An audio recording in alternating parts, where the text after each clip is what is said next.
Now it's time to hear the stories of Utes in their own words. This is Utes Insider presented by Pepsi. Here's your host, Mike Legasholt. Hi, everyone, and welcome to the show. Well, ever been sitting around while you're watching the Utes or talking to your friends about the Utes and wonder, how did this particular thing get started? And why do we do this? You know, why are our colors crimson and white? Where did the fight song come from? Who decided to light the U after wins by our teams? And you can go on and on. Well, today's show is about two of our newest traditions for Utah athletics, the MUSS and flashing the U.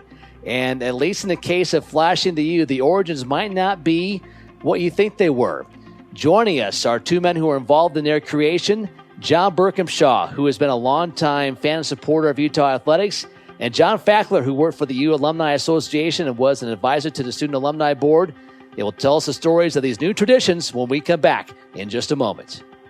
To hear more episodes of this show and other Utah athletics podcasts, search for them on iTunes, Spotify, and YouTube. Now back to more of Utes Insider presented by Pepsi.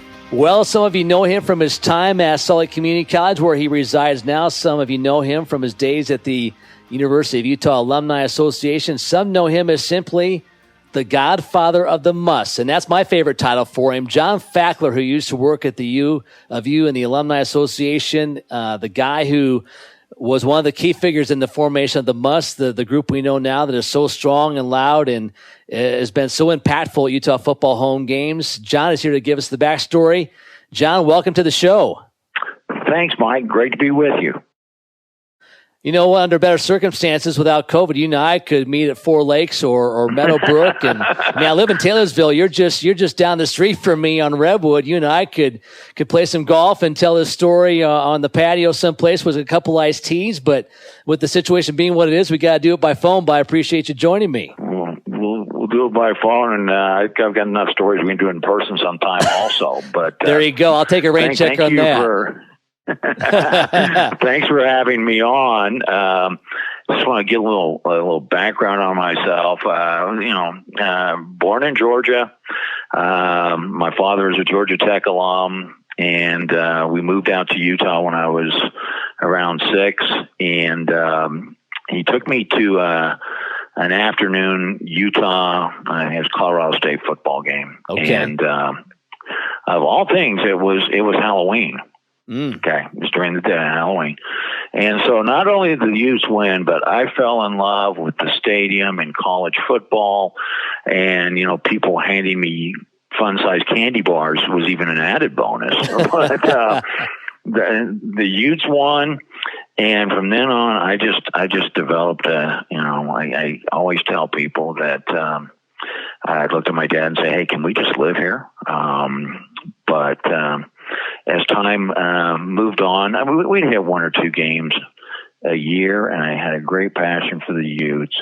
I have to tell this, growing up, we could stay up late, my sister and I, if we were reading. Okay. And so, fortunately, I took advantage of that. And one of the things I'd do is read the football program, and I memorized all 4 verses to Utah Man by about age 8. Wow. So, that's and forming a group called the MUSS, which comes from the fight song, was a huge thing. So anyway, went on, always wanted to go to the U. Had a little delay, had a tennis scholarship to Dixie College. Okay. Went there. They still had yearbooks at that time, and you'll see pictures of me wearing Utah shirts in there. Anyway, came back to the U. Graduated in political science, came back, got another bachelor's degree in accounting, and got a master's in professional taxation. And so I became a CPA. Now, the other 3 letters you need to add that, and is not a CPA, but also ADD. So it was an interesting combination. Yeah. So tried that out. Was always loved the Utes. Had season tickets for over 30 years. But anyway, I was asked to be on the Young Alumni Board at the Alumni Association, and then that was great to get involved there. Became good friends with so many people there. And so back in early 2000, I had been chief financial officer at a couple of companies, and I had started my own business and decided I was not much of an entrepreneur. Anyway, moved this along. A couple of people from the Alumni Association called me and said, we have something called Director of Business Relations position opening up. I knew John Ashton, who was then the executive director. Right. Gave him a call, Mike, and worked on it at first. I called him up once to turn down the job because it just wasn't going to pay enough. And he called back and said, let me see if I can do something more for you. But when I, figured out all the benefits of the U and football tickets, basketball, etc., I said, so let's move the story of the MUSS along. My first 2 years, I was director of business relations. And I did a few other things there. But in 2002, one of our staff was leaving, and John Ashton asked me if I would take over the student alumni board. Okay. And this is where it all starts, right here. And John, I just want to jump in. I'm glad you told your background because people try things, but there's not a passion to really keep going, or to really do the extra. And it's obvious from your background, you were a Utah fan from a young age. So this meant something to you, if I'm hearing you correctly. And I think that really helped you throughout this process. So you come to the U and you start working there in 2000. So yes, go to 2002 because that's when the story really gets interesting. Yeah. I'd been asked to be student alumni board advisor. I was thinking about it. And this is an important name for this conversation. A guy named James, goes by Jamie. Jamie Thorpe came in. He was my student alumni board president. They'd chosen him before as advisor. Okay. And he came in and talked to me for 15 minutes. And I thought, man, this is going to be a lot of fun. Huge sports fan, great guy. And then what happened next is athletics had run a focus group about how to get more students out to games. Alumni Association had done an undergraduate quality focus group, and one person there said that he wished we could change stuff on football. He was a huge fan, but there were only, Mike, you were there were only maybe 500 fans at the game, 500 students at the game. Yeah, it's that, and that's a great backstory. Is it's changed a little bit, but it's still this way. But especially back in the 90s and early 2000s, John, it was really just a commuter school. I mean, there were some dorms, but students would come to campus and they go to class, and then they'd leave in the afternoon and go to work or go back home. The weekends they weren't coming back. And I remember, to kind of expand the story, men's basketball, for instance, under Rick Majerus in the 90s was just rolling. I mean, ranked top 10 in the country. Keith Van Horn, Andre Miller, Mike Doliak, all these guys rolling through, and they couldn't draw students because students left. They wouldn't come back for games at night. And football, Ron McBride had things going, but it wasn't the juggernaut that it became in latter years under Urban Meyer and later on Kyle Whittingham. So, you didn't have tradition. You didn't have the program. But you're right. Football really struggled to draw students at that point. Yeah. So, fortunately, one of my great friends in life, did not know her at the time, Kim Sorrentino, with athletics, and I started working together. Kim, great job she did. And we met with 9 students, and we said, let's create something to bring fans in. Right off the bat, I can't begin to tell you how many times we heard the words, look, people have tried before, this will never work. Utah's a basketball school. We don't, we're not going to do this. So anyway, we sat down, came up with the name for 2002, Utah Football Fan Club. And Kim was instrumental. One of the things that the one student was mentioning before, he would go to the game a couple hours early because he wanted to sit in the front row. So he said, I have to miss tailgating. I have to miss all this other stuff. And we did a little research. We found out how many of our students worked over 20 hours a week. So it was, it was well above 40%. And it's like, okay, so our approach was always, let's get them to the game and then we'll work backwards from there. Okay. So anyway, we came up with a pregame tailgate. We came up with reserve seating. All these things. Reserve seating was huge. That allowed people to go to tailgates. It allowed them to do stuff. But I really got to say that first group I had, James Thorpe, Jason Barlow, I'm going to leave somebody out, Kevin Stoker, certainly had put him in, and others, they were fearless. They would go across campus and just tell people, hey, you need to sign up for the Utah Football Fan Club. And I watched James one day. They said, well, I don't like football. And he said, well, do you like green grass? Yeah. Do you like hanging out with beautiful people? And things like that. And Kim and I had set the goal that if we could get 500 season ticket holders. Now, there'd be other students that wouldn't come to every game. We know that. Well, that first year in 2002, we ended up with 800. Okay. Now that doesn't, but that was great. We had 800 students pay and commit to come to football games. And it was, which in itself was huge to get that job. Yeah. As you said, from what it was to 3, maybe 500 to get 8 that first year was a big jump. Yeah. And, Kim arranged, T-shirts. I think, we told Coach McBride about it. This would be his last season, but we told Coach McBride, and I think one of his comments was the first game. He said, well, there are a lot of people wearing the same red shirt in the student section. So that's about, I love Ronnie Mack. That's about the only thing. Yeah. So anyway, going into 2003, Urban Meyer showed up. Now, a lot of people say Urban started the MUSS. He deserves a lot of credit. He wasn't there at the start, but he certainly was a huge supporter. And I've got to tell this story because he came in the early summer. He came to a MUSS board meeting, and there's like 11 of us and him. And some of the ideas he was coming up with. My favorite was that on game day, all the residential student dining halls would be closed, and if students wanted to eat during those hours, they'd have to come to Bicycle Stadium.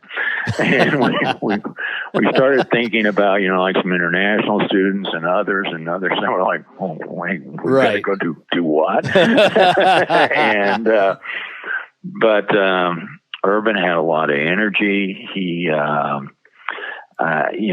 he was great at marketing. He really, he reached out to so many people, and I could go on forever with that, but great help. Well, he wrote tracks, didn't he? Didn't he write tracks when he first came and was offering tickets and he was a go-getter. Yeah. I have a story. It's not going to fit in all this, but I think remember that year we played Cal and Oregon, and there were some tickets given out, and I know someone whose mother was a single parent raising up money for him to get on tracks and go get a hot dog and all that from the game. Makes me a little emotional even telling it, but he went to a Utah football game and came home afterwards and told his mom, I'm going to go to college. And he did. And he was in the MUSS for 4 years and went on and got a master's degree and doing quite well. And that's a pretty powerful story. Wow. Even the early days. But, Urban was great. I remember him saying, we're going to sing the fight song. That's where that tradition started, singing Utah, the Utah fight song after each game. And he was great. So now we head into 2004 and we get up to 1,400. Okay. But we marketed a little different. We started marketing to groups. And that was great. We'd go over to Greek Row, in the Institute, Newman Center, all these different places. Sometimes we succeeded, sometimes we didn't, but we started growing. Okay. Yeah. So 2003, we got up to 1,400. Let me get that straight. Okay, 2003. So 2004 is now the season where all expectations are, out of sight. Okay. And we doubled from 1,400 to 2,800, had the magic season. And boy, what some great experiences. One thing I left out, I want to go revisit, and this is of the Urban Meyer era. A lot of people out there listening have probably been on a MUSS bus trip. Yep. So when Utah made the Liberty Bowl in 2003, we did the original MUSS bus trip. Okay. Okay. Now, I will tell you up front, Mike, I never ever rode the MUSS bus. Okay. If either me or my assistant had to ride the MUSS bus, there was not going to be a MUSS bus trip. But anyway, this was a 34-hour trip to Memphis. And of all those people on there, I've had so many of them come up and say that was one of the highlights of my life. Wow. That, going back that there bus trip and all that. So, starting in 2004, we had the benefit of one of our road games would be at San Diego State one year, and it'd be at UNLV the next. We did that, and I think finally in 2009 we changed that up, and we went up to Oregon. Yeah, I remember I'm going to jump that. ahead because I have to tell a story. A lot of people don't know this, but the MUSS section was jumping up and down and broke one of the benches at Oregon. And so a couple of days later, after everything had cleared, I got this call from University of Oregon saying, "Hey, your students broke our bench." And doing some fast thinking, I said, they were asking, who's going to pay for that? I said, well, let me check and see if any of those students got hurt when that bench broke, and I'll get back to you. Okay? Yeah. Never heard another word. Never heard another word. No. Well played, John. Very well played. Yeah, that was well played. But let's go back now. 2004's Magic. You were there. You remember it. We go to the Fiesta Bowl and all that, but and such a high. And then Urban leaves, and Kyle comes in, and maybe you can remember this, Mike, from your angle. I had a lot of U fans said, "Wow, this is never going to happen again. Never ever going to happen again."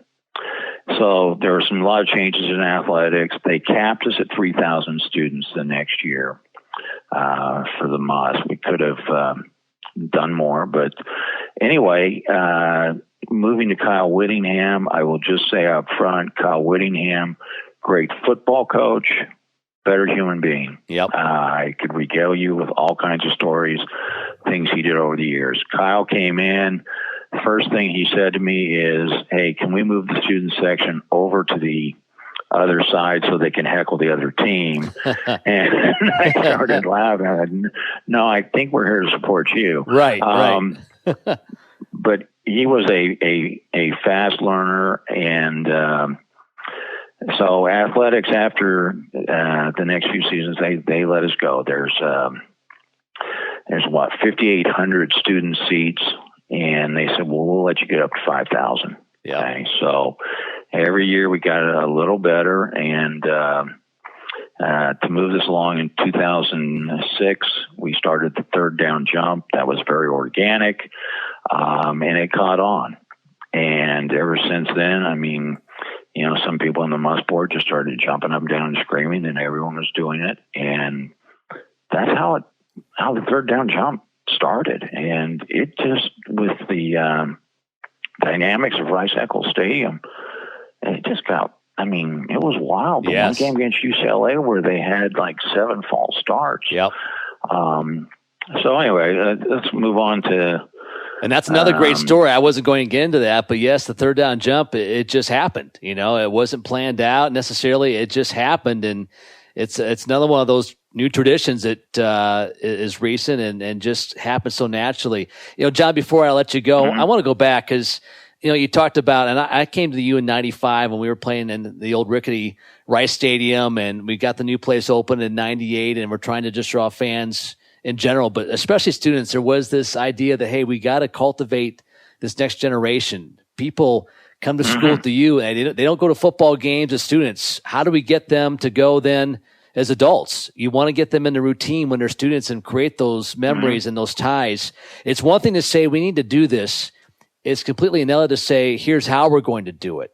And people like yourself and Kim Sorrentino, and you mentioned some others, Kevin Stoker, that kind of came in when you did in 2002, 2003 and got behind this and got it going. But I'm still amazed at how it happened. I mean, like I said, your first year, you said you had, around 500-800. That was tremendous from where it was, but to grow it to around 1,400, then 2,800 by 2004, that didn't just happen. What did you guys do to all of a sudden, and obviously Urban played a part and the success played a part, but still you have to get people to come to the games and just get that first taste and get them hooked. How did you go about running around campus and getting people to come to games as quickly as you did? Well, a lot of that, the great growth, again, it can go back to, Urban was great. Kyle, every year in the spring, we'd go visit Greek Row, MUSS board members and other coaches on. We'd go over there. We'd go over to the Institute. One of our strategies was MUSS seating. This needs to be said in this, is based on when you register. Okay. The sooner you register, the better. If you want to register as a group, it's based on your average time. And we knew we were successful when we blew up a computer server. I mean, that's bad news, but had so much demand. But anyway, as we strategized and stopped blowing up servers, we did some group seating. Like if you were on Greek Row or another campus institution, residence halls, whatever, you could sign up as a group, and you weren't going to get the greatest seats, but you'd get pretty good seats. But then you didn't have to go through all that, and we really focused on that, and the turnout was great. Yeah. What that also meant, if you sign up in a group of 2 or 3 and 2 people can't come or whatever, maybe the third person doesn't come. But if you got the whole group there, it was great. I do have to mention it. As we grew, some of my favorite things, I got in trouble a couple times, but I get phone calls from parents who, you could sign up a guest. And I get some calls from parents saying, can you make these kids sit down? My immediate response was, why don't you go buy seats somewhere else? Right. And I never went on a MUSS bus, and I can honestly say that I met so many great students on the MUSS board and all that, but I knew as a student section, I never spent one down in the MUSS. It was for students. And I also like to sit across over on the west side and just watch that sea of red grow. Yep. But it was great. I mean, and then as we moved along, another person who deserves a lot of credit is my assistant for a lot of years, Brendan Whitchurch. I was really good at coming up with ideas. She was very good at executing them.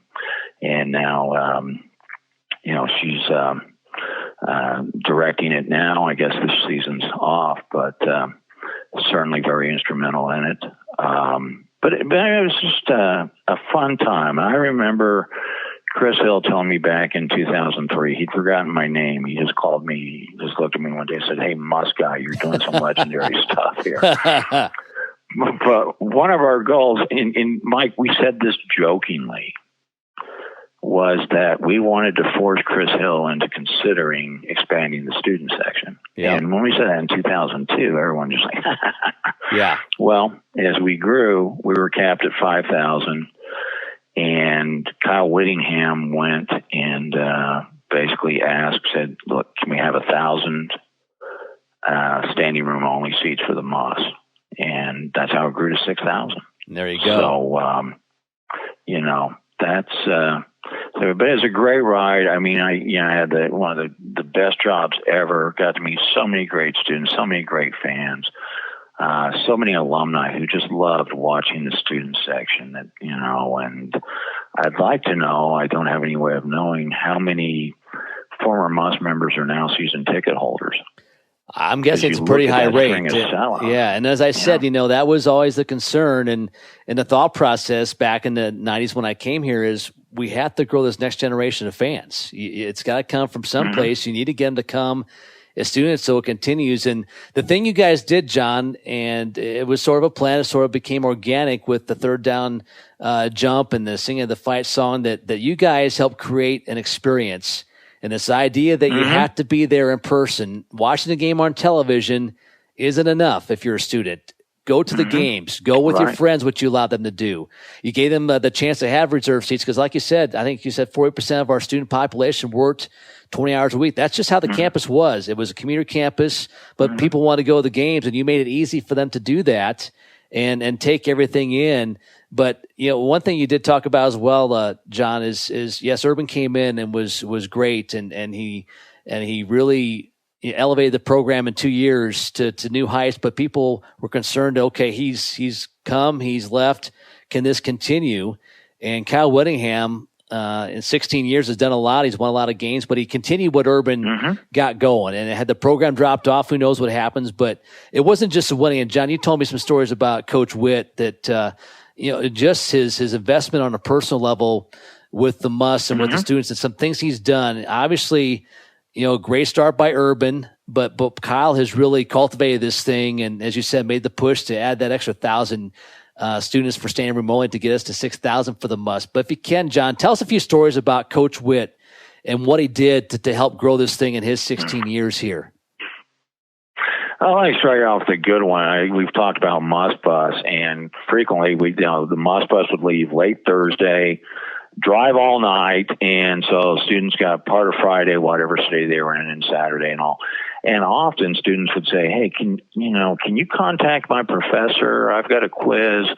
And the rule was always, okay, if you got a quiz, you can't postpone it. You got to take it early. Okay, I'll do that. Yep. So I sent a message to a professor saying so and so is on.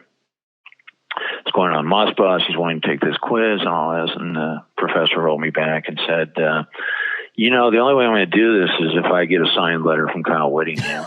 So I sent Kyle an email. He said, type something up. And I sent it over.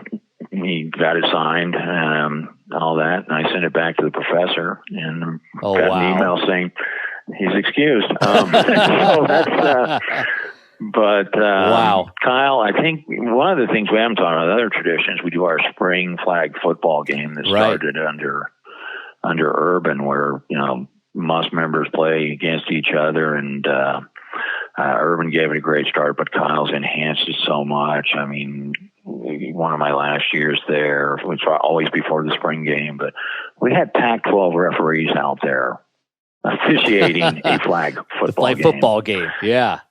Yes. That's crazy. And Kyle had arranged that, but those officials were loving it. They had a great time with it. And so many great traditions. He would always invite the MUSS board and student alumni board before the season. Come over and have lunch. Let's talk to the coach. A couple others. I mean, I had a couple of students who either lost siblings or lost a parent, and I happened to mention it to Kyle, and he either emailed them or called them, and on the one email he just spoke, you are part of the Utah football family, and how much he appreciated their support, and other students undergoing surgery. Just has such a huge heart, and just a good guy. So can't say enough about Kyle. I miss interacting with him, but he everyone was worried when Urban left, but boy, it worked out so well. Sure did. And as it turned out, Utah went back to its second BCS bowl game in 2008, and the Pac-12 came in a couple years after that, and two Pac-12 South championships. It's really the program now, from where it was to where it is. It's amazing the transformation in the course of 18 to 20 years to go from a program that went to some bowl games, won some WAC championships, but it was up and down program. 7-8 wins was really a good year, to the point now where People expect to win, and they expect greatness, and to have 2 BCS bowl games, and to be in the Pac-12, and be thinking realistically about making the playoff in the Rose Bowl. It's amazing what's happened, and the fan support as a result has been there with it. But the impact the student section, the MUSS, has had, you can't say enough about it. It's recognized around the country as one of the best student sections in the country, and to go from where we were to where we are. What a ride. You know, John, everything is a process. As we talked to John Fackler, the former Alumni Association staff member for the U, who was really credited as being the godfather of the MUSS, as we talk about the formation of this group back in the early 2000s. But, you know, John, everything is a process. Were there ever any moments where you thought, you know what, this just isn't going to happen? We're trying, we've got the right people, but I just don't know if this is going to take off. And then secondly, was there a moment where you're like, you know what, we're doing this. We've got this. Were there a couple moments where you felt on both sides, not going to happen? Other one was, you know what, we've done it. Did those happen for you? Yeah. The first year, in doing this, you know, there were a couple of games that, I mean, not great weather or anything. There wasn't much of a turnout. And we do the pregame meal, and I won't mention the name of the caterer, but sometimes, not that this gets into it's not going to happen. We say, hey, you know, do some chicken sandwiches or something, and he'd make those huge giant turkey legs. And anyway, it was kind of sporadic. And you know, we weren't exactly sure that first year, but then as we started going on, and you know, I think there's a lot of times is, can we really do this? You know, is this just going to peter out? And again, when Urban left, is this going to peter out? But no, more people wanted to sign up. And then I think, you know, when we got to that cap of 5,000, and you know, I often have people say, you know, hey, well, it's easy to get 5,000 when you win the Sugar Bowl. And it's like, well, we had 5,000 before we won the Sugar Bowl. Right. So a lot of great marketing and processing and, you know, and all that of getting people involved in it. And, you know, I really want to say I want to say 2007 before 2000, in the magic 2008 season. It's kind of like, you know, this has become an institution. We've now done it enough years. We've got people really joining in and, you know, again, demand every year. You know, and again, sign-ups based on or your tickets based on when you signed up. People were getting in on their cell phone, on their laptop, their iPad, etc. And that's how we were blowing up, you know, serving. But then the ticket office started working with us, helped us verify that. And the other thing we did over the years was, again, we studied the demographics. Utah students are more likely to, you know, be married, have a dependent. You know, I'm not saying it's huge, but it's significant. And so it's kind of like, okay, if you want to bring a guest to the game, you know, you can have one guest. And if you want to bring two, you're going to be way up top. Okay.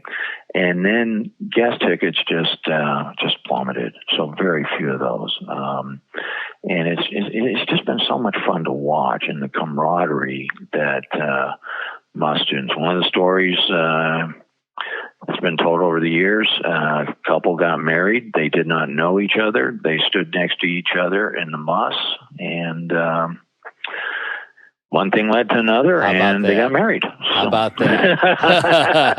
So, how about that? On and off the field there, Mike. Yeah, there you go. But, well, it's been an absolute game changer, and you hear that term thrown around for things, and sometimes it applies, sometimes it's overstated, but again, for people who remember how it used to be, where it was a struggle to draw fans, period, let alone students, and to see it go from where it was to now where you're capped at 6,000, the band's there every year.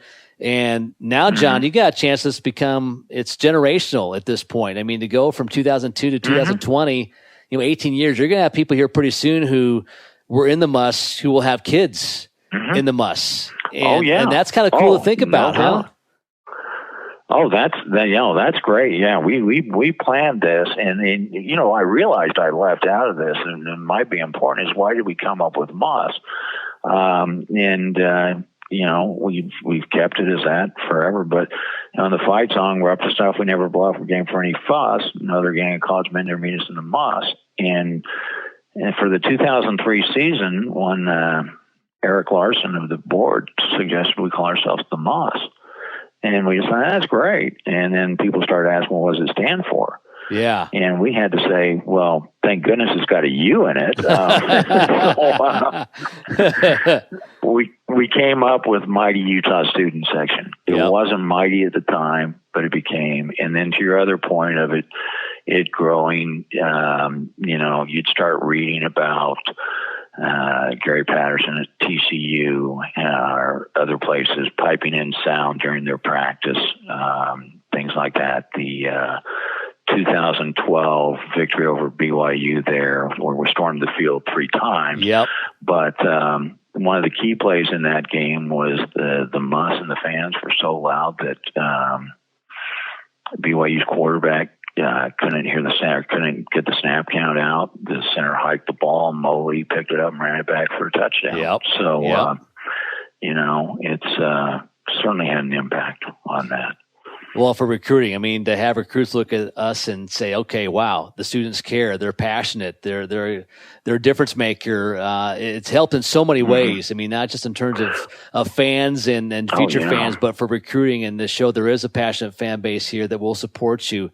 John, it's, as I said, it's been 18 years since this came about, and we won't have a football season in the fall of 2020. Unfortunately, we're still hoping for something in the spring of 21. But I know you've been gone from the U since 2018. You're now across town at Salt Lake Community College in a similar role. But, I know you're still a diehard Utah fan. Are there ever any moments where you would sit in your stands or your seats, or still do now, or maybe when you're watching at home on television and you see that student section, you're like, my goodness, I was a part of this, and just think about what you've done and really put into perspective?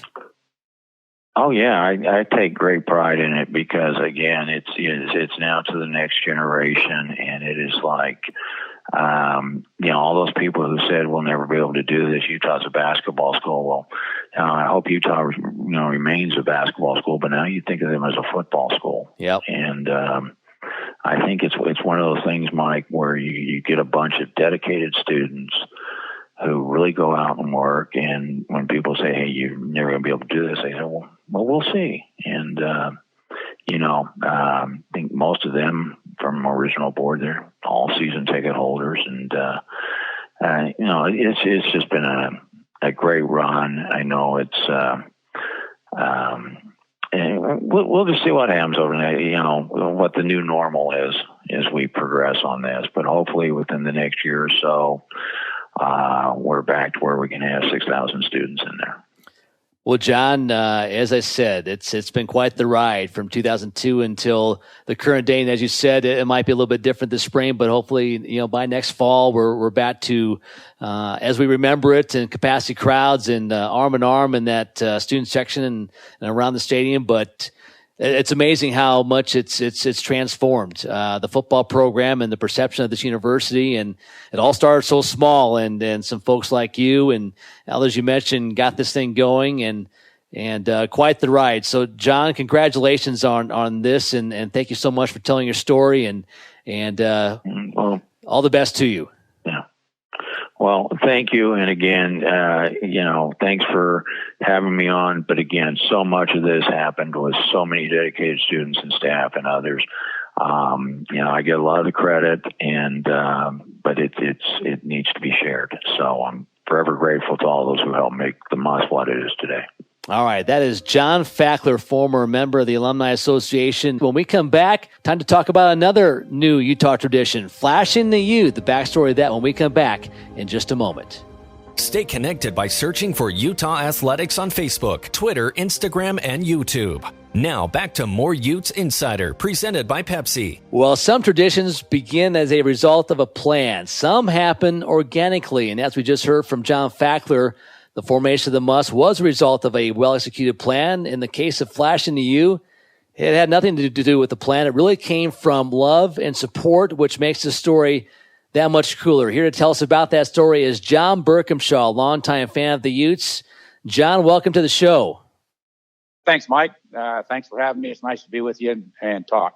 Thank you for joining us again. Well, John, you and I go way back. We first met at the WAP basketball tournament back in the late 90s in Vegas. I was the women's basketball SID and broadcast at the time. You came down to talk to myself and Brad Stone, and I got to know your brother Rich very well when he was broadcasting for Wyoming and Colorado State, and I still can't believe you lost him almost a decade ago. But geez, he was just a wonderful man, and you are as well. And you and I really got to talk at men's basketball games when my kids got to the age where they could go. We would sit by your family, and then we would talk back and forth. And one day I went back to the office after a game, and I told Liz Abel, my boss, who was over communications at the time, and I just said, I sat next to John Bircumshaw, and we became good friends. And she just said, well, his involvement in this whole flashing of the youth thing. And I said, well, what are you talking about?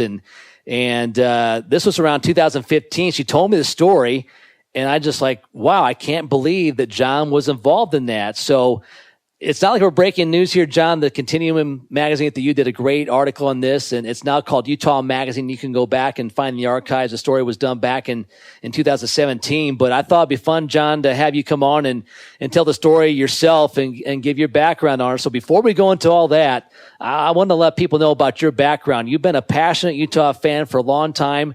When did you become a fan of the Utes? Well, I've been a fan of the Utes for quite a long time. I can remember my dad would take me to. He was a fan also, and I'd go to football and basketball games with him. Started probably when I was 13 or 14 years old. So okay. That's been quite a few years ago, Mike. Yeah, I won't date you and ask me to tell me how many years that's been. That's not fair to do, but we'll just say it's been a while. But it's so cool to have someone like yourself who was so involved in the sports teams for so long to be involved in this. So, John, a lot of people think that the flashing of the U took off and was born from the football team during the 2009 Sugar Bowl. And of course, that was the undefeated season. And it ended with the big win over Alabama. And kind of the defining moment when the flash of the U really came to the forefront was when Matt Asiata scored a touchdown, and clearly flash the U was captured by still cameras and television. It was a high visibility, high impact moment, and it really just took off from there. But the flash of the U did not start with football. It did not start in 2008, 2009. It goes all the way back to about 8 years earlier with the gymnastics team, which you've been around for a long time. So, John, you've been a longtime gymnastics fan. You were involved in this formation of the flashing of the U. Give us a story from where it really started. Well, I was fortunate enough back in August of 2001 to be in the Dumpke Center when the University Gymnastics team had their first day of practice. And I was then talking to the coaching staff. And one of our new gymnasts at that time from Ada, Michigan, Melissa Vitoy, she was there. Her parents were with her. I met the parents and got into conversation with Bill once the athletes started their practice regimen. Mm-hmm. And he asked me to do a favor for him. And I said, well, I'm listening. And he asked me, he says, Melissa has been in gym for a very, very long time at a young age. And there's a tradition that we do, her mom and I do, with her when she's on the competition floor. Okay. We're not going to be able to be here to all of her meets, although we'd like to be. And you seem like a guy to me that could do this since you're around all the time and do us this favor. It gives Melissa confidence when she's on the floor to have people that she knows they're there for her. So at that point in time, he taught me a couple of signs. And one of the signs was pointing at yourself, pointing to your eye, meaning I see you. And they would do that back and forth. The second sign was pointing to your eyes onto your chest and pointing, which means I love you. And that was all okay, but I was uncomfortable doing the love and pointing to Melissa. Yeah. So I thought in my head, I would do a hand sign. So I put my two hands together, made a U, and that's where it all started. And there it is. So it had nothing to do with Utah, really, at the beginning. No. Nothing to do, except I linked the hand sign with Utah. Okay. With the University of Utah, the U. Yep. It was very easy to do that sign, and that was my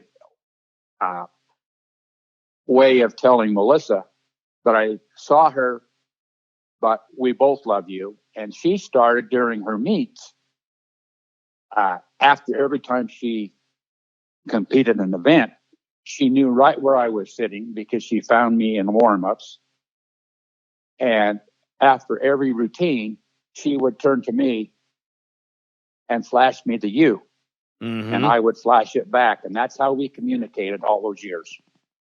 And so people saw this happening. So, in fact, I'm looking at a picture right now, Melissa, from 2003, flashing the U. She started this back in 2001. So, again, it had nothing to do at the moment or at its formation with Utah, per se, just with you communicating with Melissa and saying, I'm here for you. You guys do this back and forth during the 01 season. John, when did you notice other people kind of looking at this thing and seeing it and starting to pick up on it a little bit? Well, and that was, I sit in the arena. We've had the same season tickets for many years. Right. And it's right next to the MUSS section in gymnastics. So to me, from what I could view, the MUSS was starting to pick it up also. Yep. And, even some of the staff down at the scoreboard, the Utah staff down on the floor was picking it up. The coaches knew all about it, so they were okay with it. And a lot of people in our section would start doing it too. And then it came to the point at introductions, the team, after they were introduced as a team, they would turn and flash the U. And the fans would flash back, and that's where it really started. And when Melissa was on the beam, she worked the flash the U sign into her beam routine, to where everybody in the arena, when she flashed, they flashed back. So it definitely evolved into a pretty big thing. Yeah, I'll say it did. It's just crazy to hear how this thing started. And again, it was just out of love and support. It had nothing to do with the Utes per se at the time, other than you supporting Melissa Vitoy. So it takes off at gymnastics. And as you guys were doing it, others picked up. Like I said, the MUSS was next to your seats. They saw it. They did it. The gymnasts did it back and forth. And football, it took off with them in 08, 09. And then really, fans today almost don't understand when this started, but the gymnastics used it some. But, John, I think back in 2012, Stephanie McAllister suggested, hey, let's all incorporate this flashing of the U into our floor routines. And it's become a staple now of floor routines ending with the flashing of the U for the program. And as if it wasn't big before, that was kind of the moment to me where the whole gymnastics team just said, okay, this is a big thing to us. As you've watched this kind of develop over the years, John, and knowing where it started and seeing where it's gone, are you just amazed at how this thing has taken off? Oh, it's amazing. When the athletes finish their routine and they flash the U, they're saluting the fans. And it's a way of them thanking their fans for their support. However, every time I see it, I'm just more amazed. You see it, people flashing each other. If you see a Ute fan in the grocery store or shopping, and he or she has a hat or a identification of the University of Utah, you can flash at you, and I've done it, and they flash me back, and I just smile to myself. Yeah. So it's really a cool thing. It is very much so. And I know football, again, they really brought this to the forefront in 2009. But Linda Hamilton, who was a beat writer for the Deseret News, covered football, covered gymnastics, she really knew what this thing was about before it took off with football and knew the backstory and was able to tell people. But, again, it's just amazing how this thing has evolved over the years. And, you said it, I see it all the time too. I'm out mowing my lawn, the neighbor drives by and he flashes me a U, or you're at the grocery store and fans do it back and forth. It's just taken off. Are you amazed a little bit yourself, John, just the impact that something so simple has made? It's phenomenal. I have never seen anything like it in my life. It just keeps growing, and gaining momentum every sports season at every sport. Yeah. It's become a symbol for every youth team, men and women, on the campus at the University of Utah. Well, it's such a cool story. And John, I know you've been a diehard gymnastics fan for a long time, as well as the other programs, but I think if you're a gymnastics fan, that's probably where you're most visible, you and Jay Dart leading the cheers and so forth. What drew you to gymnastics? Why have you been so close to that program over the years? Well, I've, main thing is started with the V-Toys again. Yep. Is they asked me in 2001, and since that point in time, Georgia, my wife and I, we've had the opportunity to know all the parents from each year. And that grows on you also. And it's just become a big family. And our big family has a common bond, and that common bond is the U hand sign. Well, it's such a cool story, again, to see something that's become what it is now in 2020 start so simple as just simple gestures back and forth of support between yourself and Melissa Vitoy, because you promised her dad that you would look after her. Pretty amazing. I think it just adds an extra special element to something that's become so phenomenal and so symbolic of the passion of Utah fans. And John, you talking gymnastics, I remember when gymnastics was averaging about 12,000 fans a meet. I'm like, this is the best it's ever going to be. This is tremendous to be drawing this many fans like they were. But now to be at the point where the meets are sold out, it's been just tremendous. And because of people like yourself, it's grown, it's taken off. And such a cool story. And John, this couldn't be about a better person. I mean, to have someone like yourself behind this phenomenon, the flashing the U, it just adds an extra special layer to the story. I appreciate you coming on, and continued health to you and George and your family. Thanks a lot, Mike. Appreciate the opportunity so much. And, you can't see it, but I'm flashing to you right now. I'm getting you one back, John. All the best to you. Thanks, and that's a salute. Salute to you, salute to the University of Utah, and salute to all you fans. All right, that's great stuff. John Bircumshaw, the man behind the birth of the flashing of the U. Back to wrap up the show in just a moment. For more on Utah athletics, including up-to-date schedules and ticket information, log on to UtahUtes.com. Now back to more of Utes Insider presented by Pepsi. Well, that was a lot of fun. And my goodness, you think about the two traditions we did a deep dive into, the MUSS and flashing the U, but also the third down jump, singing the school fight song after games at Rice Eccles Stadium. Things we all take for granted now have only been traditions since 2002. That's not that long, but they have become such a big part of the legacy of Utah athletics. So I want to thank again John Bircumshaw, longtime fan supporter of the Utes, and John Fackler, who worked for the Utah Alumni Association for a long time, for dropping by and sharing those stories. Really enjoyed it. Well, coming up on next week's show, how about this? Robert Johnson heard my interview with Mike Wright a few weeks ago about the 2008 Sugar Bowl season. Robert called me up and said, Lags, I want to come in. So Robert Johnson, he will be our guest next week, a former first-team all-conference pick and a fifth-round draft pick of the Tennessee Titans in 2010. That should be a lot of fun. Robert Johnson, our guest next week on Utes Insider presented by Pepsi. That will do it for today's show. I'm Mike Lagerschultz. Until next time. So long, everybody. This has been Utes Insider presented by Pepsi. To hear more episodes of this show and other Utah athletics podcasts, search for them on iTunes, Spotify, and YouTube.